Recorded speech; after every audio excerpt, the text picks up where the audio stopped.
Banyak hal, tapi kalau saya sih melihat rata-rata secara umum kalau Pak Prabowo dengan Pak Jokowi ini bertemu, ini kan sebenarnya pertemuan dua sahabat lama yang saya kira memang sudah melakukan kerjasama politik di pemilu di 2024. Jadi mau bertemu setiap hari, setiap saat, mestinya bukan menjadi gosip politik yang misalnya mendapatkan respon dari berbagai kalangan.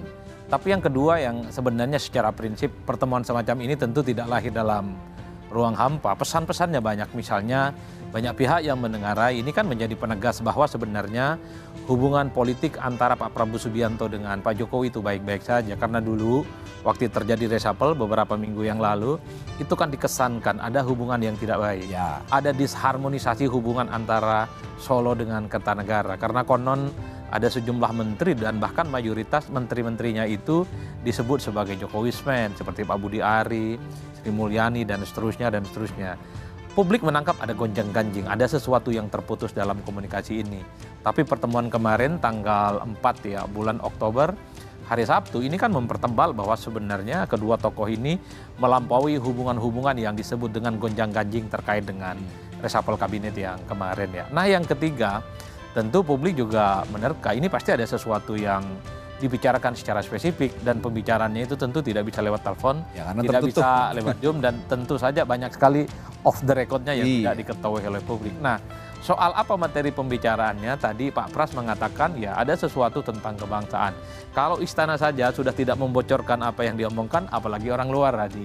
Paling cuma nebak-nebak, oh ini paling bicara tentang situasi dan kondisi hari ini yang terus berkembang ya, ada demonstrasi, ada protes, situasi ekonomi, soal itu yang menarik. Soal apa namanya terkait dengan supremasi hukum dan seterusnya. Itu yang menarik tadi. Anda langsung singgung. Ini setelah ya mohon maaf bukannya mengulik-ngulik lagi kemarin peristiwa kelam ya di bulan Agustus, seperti ini yang pertama kali mereka bertemu kembali Pak Jokowi dengan Pak Prabowo untuk apa ya?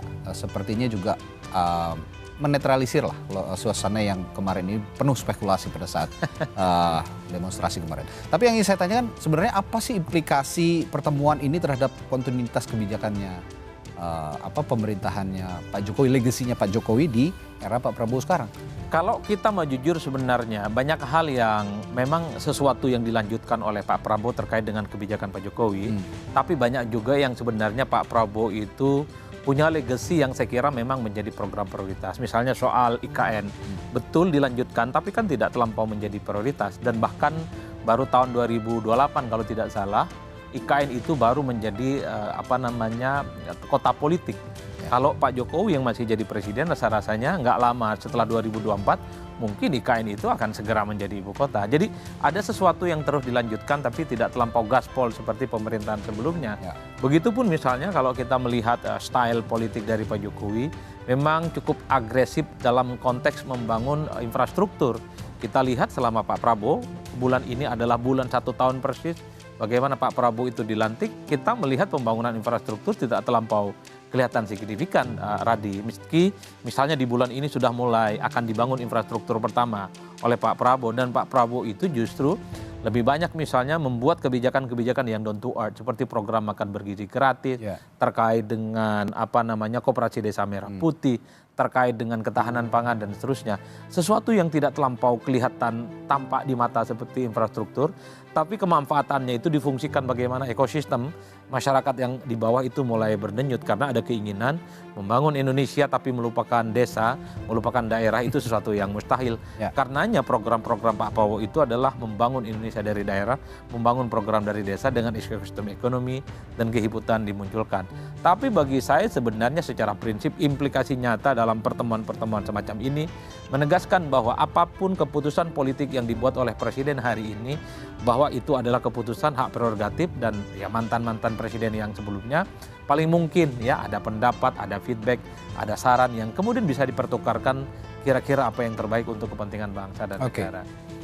Tapi ini pertemuan Pak Jokowi dengan Pak Prabowo yang memang privat gitu ya, tidak ada yang tahu isi pembicaraannya. Ini setelah itu Pak Prabowo juga mengumpulkan sejumlah tokoh yang dikumpulkan oleh Pak Prabowo. Ada relevansinya nggak kira-kira dengan pertemuan yang sebelumnya dilakukan dengan Pak Jokowi? Ya pasti ada relevansinya. Sepertinya memang pemerintah hari ini mencoba untuk mendapatkan begitu banyak spotlight, semacam insight. kira-kira persoalan-persoalan yang prioritas itu apa yang memang harus dikerjasamakan di berbagai kepentingan semua pihak. Ya. Artinya apa? Pandangan seperti Pak Jokowi, tokoh-tokoh sebelumnya ini kan untuk mensinkronkan kira-kira program strategis apa yang kemudian bisa dimainkan kolaborasi dan kerjasama semua pihak.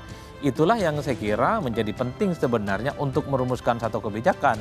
Karena kalau kita melihat rata-rata secara umum, mazhab politik pemerintahan hari ini adalah mazhab politik yang begitu banyak mengakomodasi pendapat, keinginan, dan masukan dari berbagai kalangan. Saya menduga tadi setelah ada pertemuan dengan Pak Jokowi, ada tokoh-tokoh yang juga diundang ke kediamannya Pak Prabowo Subianto tentu untuk mendiskusikan kira-kira substansi apa yang bisa di follow up dan kemudian bisa dieksekusi tentu untuk kebaikan-kebaikan Indonesia di masa yang akan datang. Mungkin terkait dengan ekonomi, soal stabilitas politik, tentang demokrasi, termasuk juga soal good governance dan seterusnya dan seterusnya. Ini ada sedikit pertanyaan yang menyentil sebenarnya dari yang saya tangkap, terutama di lini media sosial ya, yang saya akan juga berikan ruang klarifikasi lah lewat Mas Adi.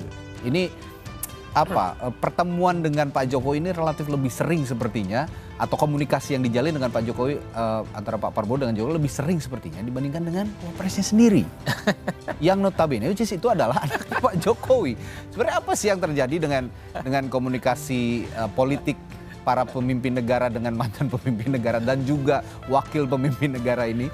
Enggak begini tadi, memang netizen kita ini kan seolah-olah paling maha tahu lah. Kalau ada pertemuan Pak Jokowi dengan Pak Prabowo pasti ada sesuatu yang dibincangkan dan tentu saja tidak ada publik yang mampu mengekspos itu secara signifikan. Dan bahkan dulu kalau ada pertemuan Pak Jokowi dan Pak Prabowo ini pasti dia menyasar ke Teguh Umar. Ini hubungan dengan Teguh Umar tidak baik saja. Kan itu publik dan netizen ya.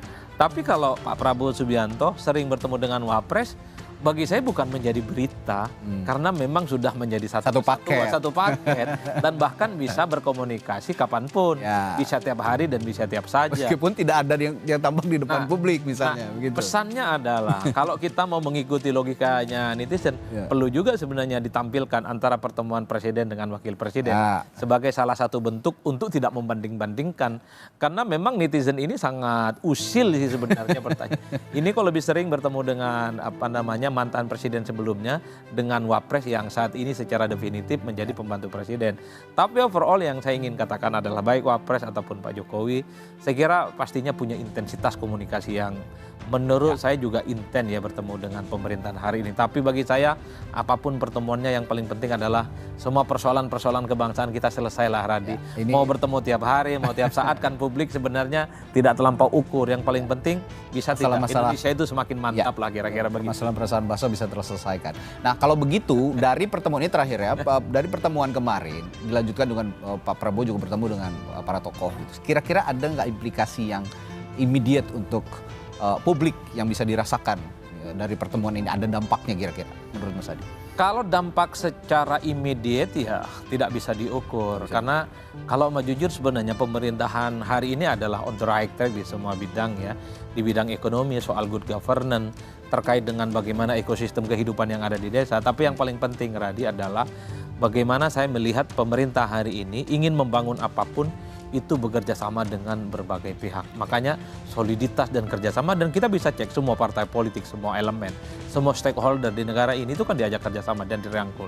Tujuannya adalah bahwa stabilitas dan kerjasama adalah kunci membuat Indonesia itu mampu menyelesaikan semua persoalan dan tentu naik kelas lah kehidupannya. Bukan hanya soal yang kita sebut sebagai negara berkembang, tapi kan ingin naik kelas juga Radi, yang relatif kompetitif diperhitungkan dibandingkan dengan negara-negara yang lain. Saya kira di situ sih, kalau sudah kerjasama, kemudian kolaborasi yang terjadi, tapi misalnya Indonesia masih ada persoalan, ya harus sering-sering lah bertemu Radi. Ya harus sering-sering bertemu, dan saya sepakat dengan Anda tadi Mas Adi bahwa sebenarnya publik juga tidak terlalu merisaukan pertemuan ini. Saya yakin ya, yang lebih dirisaukan adalah bagaimana permasalahan-permasalahan bangsa bisa terselesaikan dengan cepat atau tidak. Misalnya keracunan MBG sudah tidak ada lagi, lalu juga masalah pajak yang terlalu menghimpit masyarakat tidak juga dibebani terlalu besar kepada masyarakat, dan masalah lapangan kerja juga bisa dipenuhi dengan baik. Terima kasih Mas Adi Praitno sudah berdiskusi di Sapa Indonesia Malam kali ini, dan kita akan bertemu lagi di lain waktu.